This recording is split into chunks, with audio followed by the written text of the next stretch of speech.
ఈ చిన్న జీవితంలో ఎన్నో కష్టాలు, బాధలు, కన్నీరు.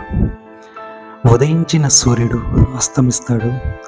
మన జీవితాలకు కూడా అంతే. ఉదయిస్తుంది, అస్తమిస్తుంది.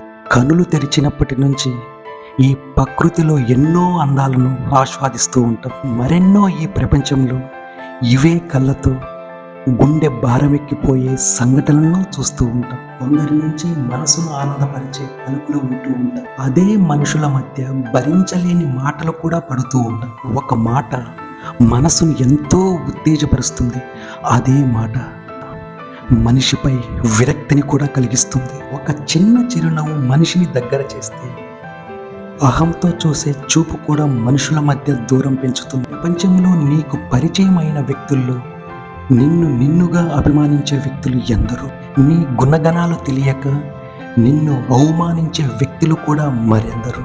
నీ అభిమానానికి, నీ వ్యక్తిత్వానికి అన్యాయంగా హాని కలిగించే కొందరి నీచుల మాటలను నీ మనస్సు స్వీకరించినంత వరకే నీపై నీవు నమ్మకం కోల్పోతావు.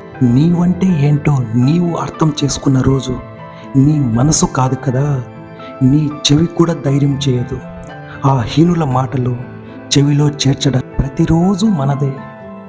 మనం గడిపే ప్రతి క్షణం కూడా మన జీవితం నుంచి తెచ్చుకున్న, కానీ ఆ క్షణాలను ఎలా సద్వినియోగం చేసుకుంటున్నామన్నది మాత్రమే మన నిర్ణయాలపై ఆధారపడి ఉంటుంది. గడిచిన గతం స్వప్నం లాంటిది.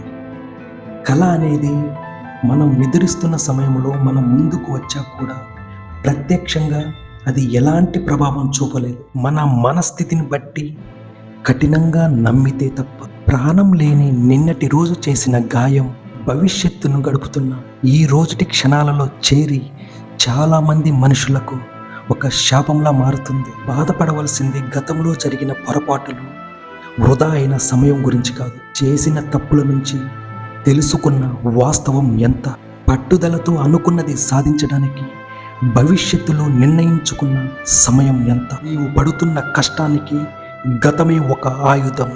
అదే నీకు అందించే విజయం.